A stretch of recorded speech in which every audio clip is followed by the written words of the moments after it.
Hello friends, welcome to GMR study circle.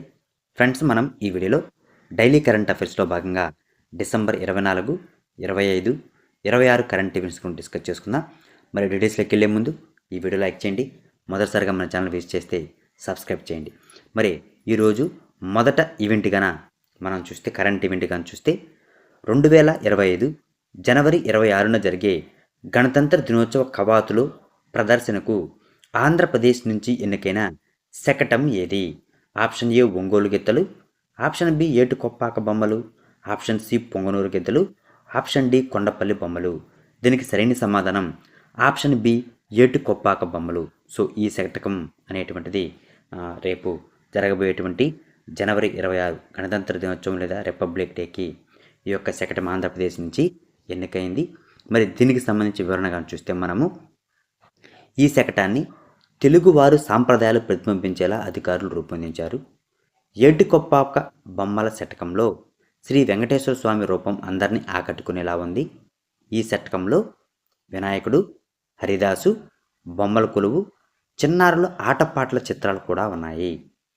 మరి దీనికి సంబంధించి మరికొంత ఇన్ఫర్మేషన్గా మనం చూస్తే అనకాపల్లి జిల్లా యలమంచిల మండలం ఏటుకొప్పాకు చెందిన హస్తకళాకారులు దీన్ని రూపొందించారు. I&PR అధికారుల సూచనతో నమూనా శకటం తయారు చేసినట్టు కళాకారుడు గొర్షా సంతోష్ తెలిపారు. సో ఈ కళాకారుడు ఎవరంటే గొర్షా సంతోష్ అనేటువంటి ఆయన దీన్ని వాళ్ళ యొక్క టీం అన్నమాట. ఏటుకొప్పాకు చెందినటువంటి హస్తకళాకారులు దీన్ని రూపొందించారు. మరి దీనికి సంబంధించి ఒక ప్రశ్న కానీ మనం చూస్తే ఇంపార్టెంట్ ఈ ప్రశ్న, ఏ నది ఒడ్డున ఏటుకొప్పాక గ్రామం కలదు? ఆప్షన్ ఏ వారాహ నది, ఆప్షన్ బి వంశధార నది, ఆప్షన్ సి నాగావళి నది, ఆప్షన్ డి చిత్రావతి నది. దీనికి సరైన సమాధానం ఆప్షన్ ఏ వారాహ నది ఒడ్డున ఈ ఏటుకొప్ప గ్రామం. ఎందుకంటే వార్తల్లో ఉంది కాబట్టి తెలుసుకోవాలి ఫ్రెండ్స్, ఇంపార్టెంట్. నెక్స్ట్ మరొక క్వశ్చన్ ఇక్కడ కానీ చూస్తే 2025 జనవరి 26న జరిగే గణతంత్ర దినోత్సవ వేడుకలకు ముఖ్య అతిథిగా ఎవరు రానున్నారు? సో దీనికి సరైన సమాధానం ఆప్షన్ అయితే ఎవరైతే ఫ్రెండ్ డైరెక్ట్ బిట్గా ఇచ్చేసాను. ఇండోనేషియా అధ్యక్షుడు ప్రభోవో సుబియాంటో అనేటువంటి ఆయన ఈ యొక్క గణతంత్ర దినోత్సవ వేడుకలకు అతిథిగా రానున్నాడు. సో ఇండోనేషియాకి కొత్తగా అయినటువంటి ప్రెసిడెంట్ అన్నమాట ఈయన. సో ఈయన ప్రభోవో సుబియాంటో అనేటువంటి వ్యక్తి అన్నమాట. మరి మరొక ప్రశ్నగా చూస్తే 2024 జనవరిలో జరిగేటువంటి ఈ యొక్క గణతంత్ర దినోత్సవ థీమ్ ఏమిటి? ఇక్కడ 2020 అని ఉంది ఫ్రెండ్స్. ఒకసారి దాన్ని గమనించండి. 2024 ఇది. సో 2024 అని పడింది బై మిస్టేక్, ప్రింటింగ్లో టైపింగ్లో అలా వచ్చేసింది. సో 2024 జనవరి 26 యొక్క థీమ్ ఏమిటి అని అడిగారు.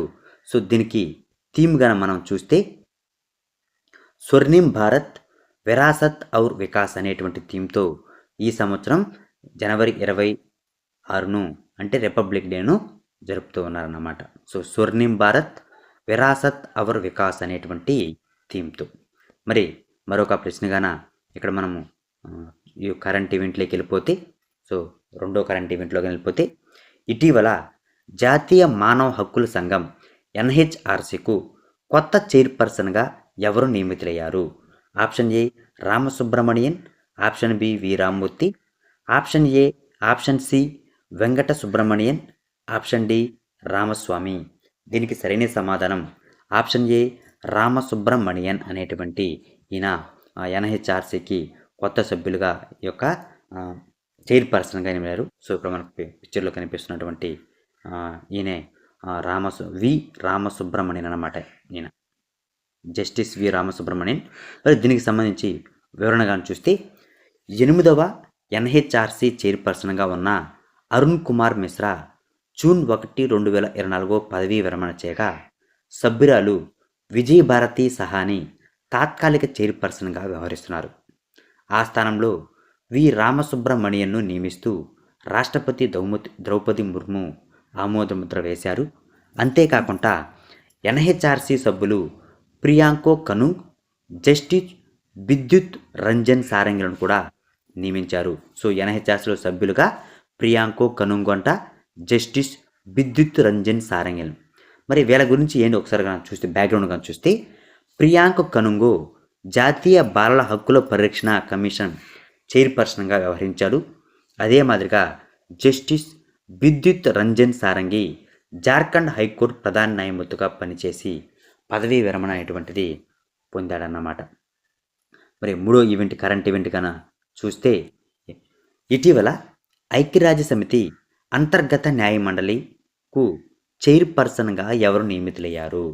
Option A Arun Kumar Mishra, option B justice Madan B Lokur, option C justice Ranjan Gogoi, option D DY Chandrachud. దీనికి సరైన సమాధానం option B justice Madan B Lokur. మరి దీనికి సంబంధించి వివరణగానే మనం ఇక్కడ చూస్తే భారత సుప్రీంకోర్టు మాజీ న్యాయమూర్తి justice Madan B Lokur united nation internal justice కౌన్సిల్కు చైర్పర్సన్గా నియమితులయ్యారు. మరి ఇతను నవంబర్ 12, 2028 వరకు 2028 వరకు ఆ పదవిలో కొనసాగుతారు. ఆయన ఫిజీ సుప్రీంకోర్టులో నాన్ రెసిడెంట్ ప్యానెల్కు న్యాయమూర్తిగా 2019లో నియమితులయ్యారు. సో 2019లో ఈయన ఫిజీ సుప్రీంకోర్టులో నాన్ రెసిడెంట్ ప్యానెల్కు న్యాయమూర్తిగా నియమితులయ్యారు. మరొక దేశానికి చెందిన సుప్రీంకోర్టు జడ్జిగా నియమితులైన తొలి భారతీయ న్యాయమూర్తిగా నిలిచింది ఎవరంటే మదన్ బి లోకూర్ గారు.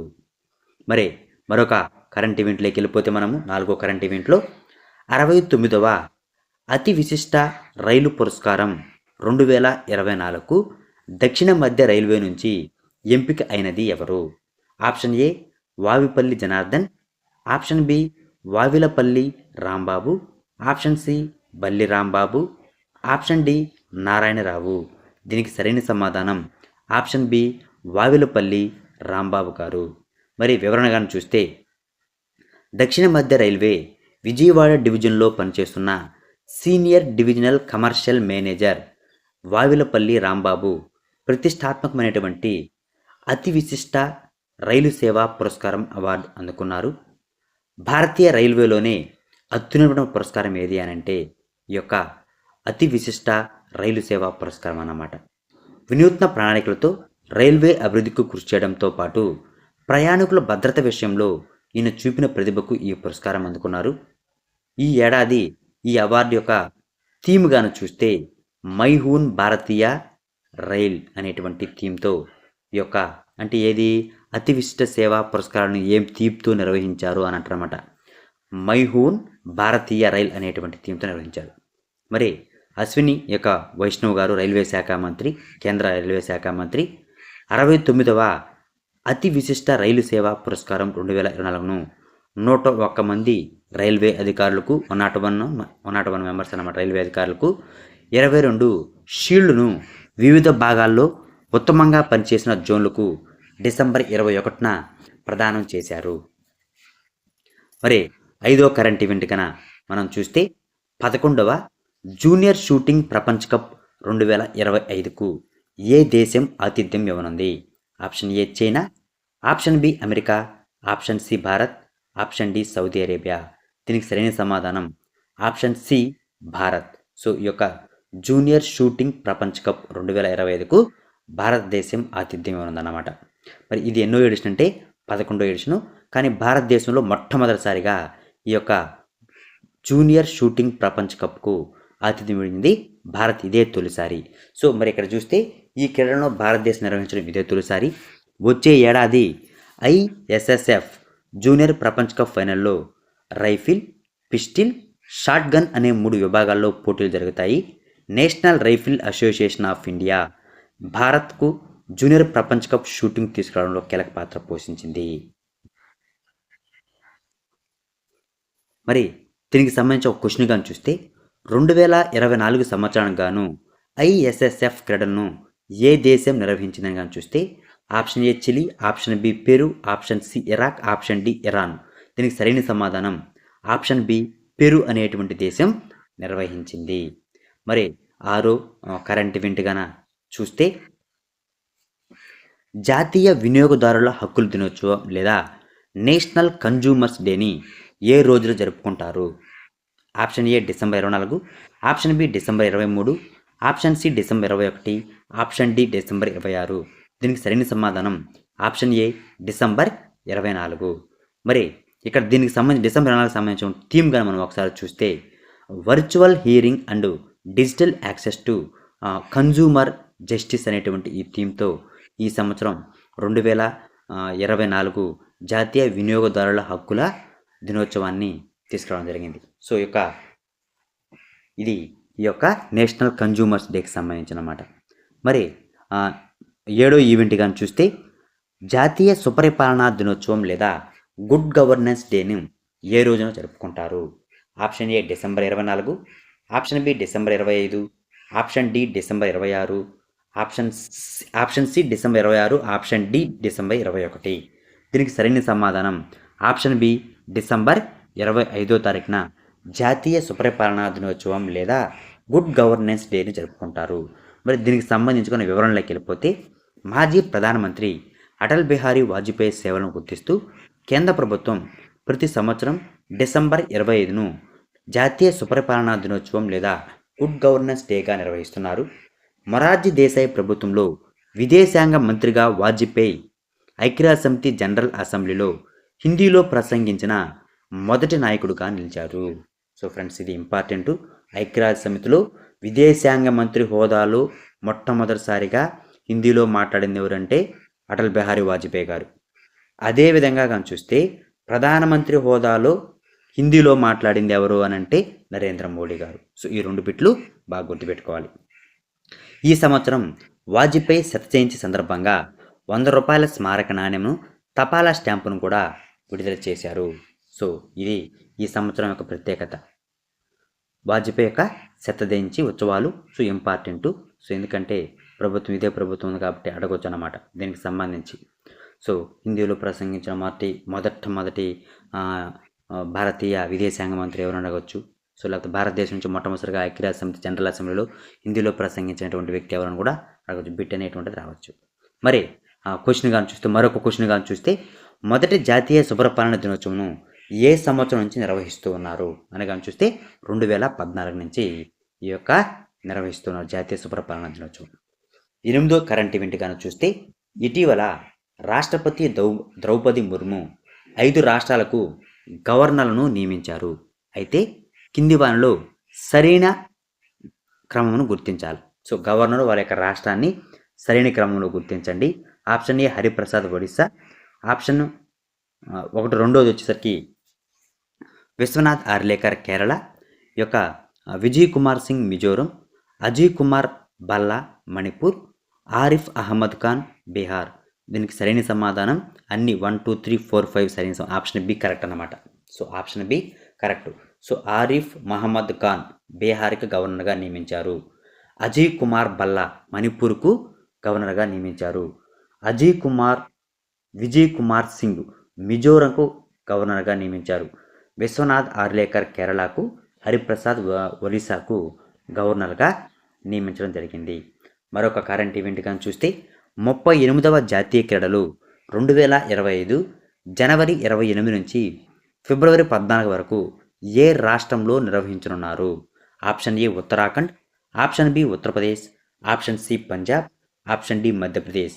దీనికి సరైన సమాధానం ఆప్షన్ ఏ ఉత్తరాఖండ్లో నిర్వహిస్తున్నారు.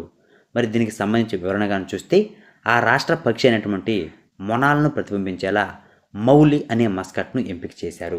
సో మస్కట్ ఏంటంటే 38వ జాతీయ క్రీడల యొక్క మస్కట్ ఏంటంటే మౌలి. మరి అలాగే ఇక్కడ కానీ చూస్తే సంకల్ప సే శిఖర్ తక్ అనే ట్యాగ్ లైన్ కూడా ఇక్కడ పెట్టడం జరిగిందన్నమాట. సో ఇది ఈరోజు అంటే డిసెంబర్ 26, 25, 24 సంబంధించినటువంటి ప్రధానమైనటువంటి కరెంట్ ఈవెంట్స్కి సంబంధించిన ఇన్ఫర్మేషన్. ఫ్రెండ్స్, ఇటువంటి మరిన్ని అప్డేట్స్ కోసం మన ఛానల్ లైక్ చేయండి, షేర్ చేయండి, సబ్స్క్రైబ్ చేసి ఎంకరేజ్ చేయండి.